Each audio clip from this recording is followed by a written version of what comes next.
This video is brought to you by Steamforged Games and their Epic Encounters Lair of the Red Dragon. And by Hexbound by Hit Point Press, the witchy supplement for 5e on Kickstarter now. Hello and welcome back to the Gallant Goblin. We recently got a new set of WarLock tiles, or a lot of sets of WarLock tiles, and the one I was most excited about was this one, the Town Square, which finally gives us streets and sidewalks. These will, of course, work with your existing WarLock tile sets and all your D&D, Pathfinder, and Starfinder minis. You'll probably really want to pair these with the buildings and the various town and village sets. And this set contains more than just street tiles. We also get some thoughtful little details like street lights and removable grates. So let's go ahead, open the box up, and take a closer look.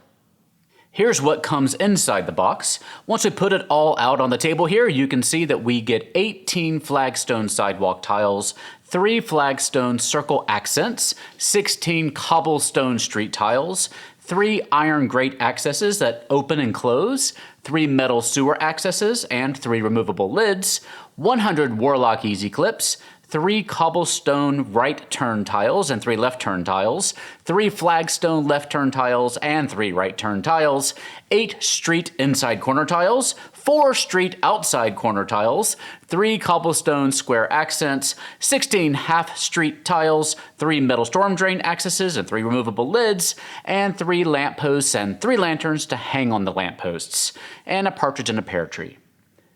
Unlike the town and village and dungeon tiles, which are double-sided, the town square tiles here are single-sided with a flat back stamped with the WizKids copyright.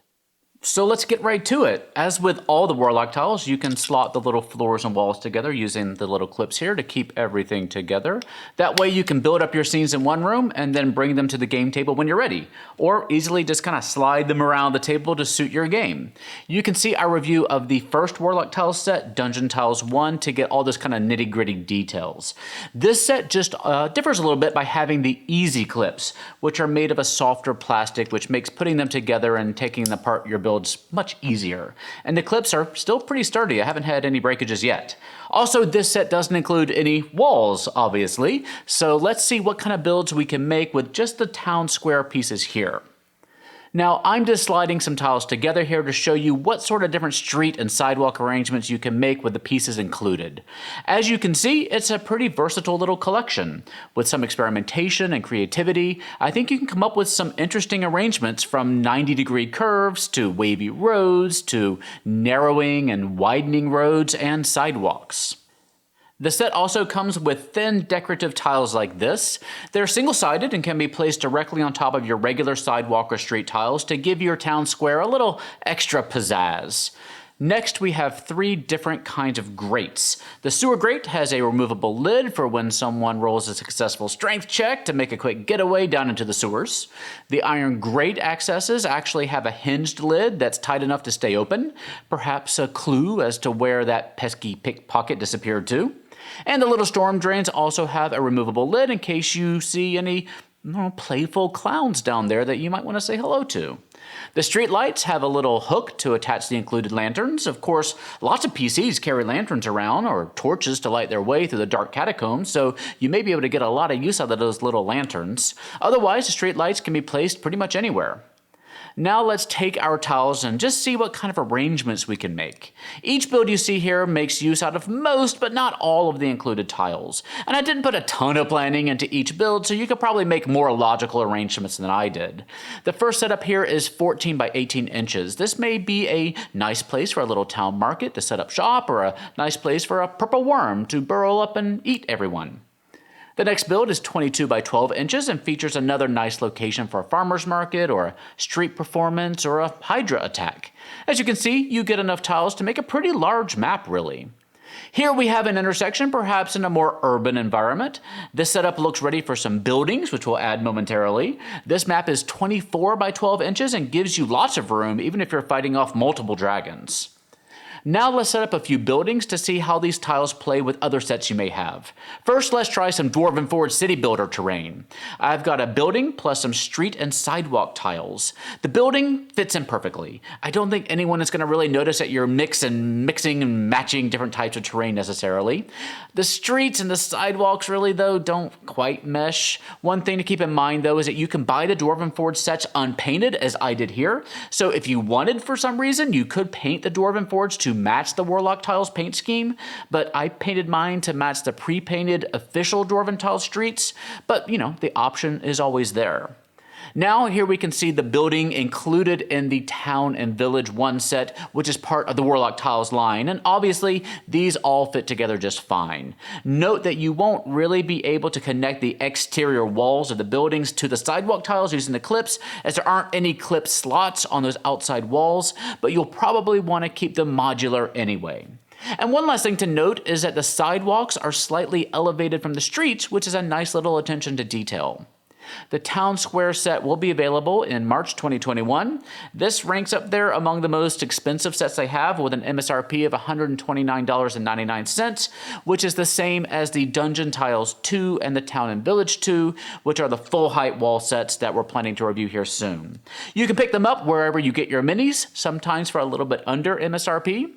On shop.wizkids.com, these will qualify you for the Frost Claw Snowman promo figure at the time of this recording, though if you're watching this a little bit later, the promo may be different. Let me know what you think of this set in the comment section down below. If you think the streets are looking a little bare, stay tuned to the Gallant Goblin to see our Marketplace and Merchants Accessory Pack reviews and see how those fill out the space. Personally, I'm really looking forward to getting some green space, some grass on my WarLock tiles, so hopefully that'll be coming around soon. We've got two sponsors to thank this week. First, Steamforged Games and their Epic Encounter series. We've reviewed 6 Epic Encounter sets so far, and I've been a big fan of all of them. Each one is an RPG night in a box. Not only do you get a full little adventure to run, but you get lots of cool minis that you can use over and over again. The minion boxes so far include kobolds, orcs, and goblins. I'm thinking the next one might be serpent folk, but we'll see. And the boss boxes give you epic-sized threats like the red dragon, the Hydra, and one of the coolest ones, I think, one of the coolest minis I own, the Frost Giant. Plus, you get maps and tokens and a book with the adventure, stat blocks, and tips on how to become a better game master yourself. They're some of the best RPG products on the market, and they're great gifts for your aspiring game masters in your lives. You can use the link in the eye in the corner of your screen or in the video description down below to pick up a set directly from Steamforged Games, and that link will let them know that we sent you. You can also find our reviews of all the Epic Encounter boxes in the little doobly-doo down below, to steal a term, and that way you can learn a little bit more. Next, we want to thank our longtime friends and our very first sponsor, Hit Point Press, and their ongoing Kickstarter for Hexbound. Hexbound is a supplement for 5e all about witches. Players get new witch subclasses for the Warlock, the Monk, Wizard, Druid, and Fighter. And these subclasses are extensive, longer and more detailed than official subclasses. You can also get witch familiars with personalities and goals of their own. Hexbound also includes several adventures, lore, minis, spells, monsters, backgrounds, magical items, battle maps, and a beautiful augmented reality app for your phone that helps to bring the book alive. I'm super excited to try that out myself. You can pick up the digital book for only $20 or add $10 to get a set of minis with it, or throw in $50 for the beautiful hardcover book.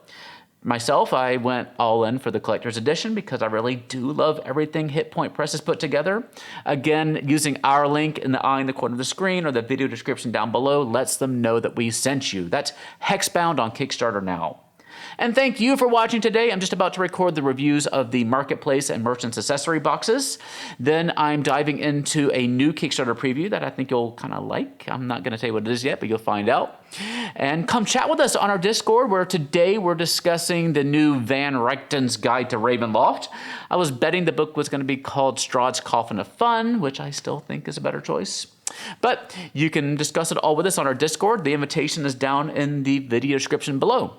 And you can always find us on Twitter, Facebook, and Instagram. As always, likes and subscriptions and comments and shares and all that stuff helps us grow the channel and helps keep our spirits up when we're getting a little bit stressed out.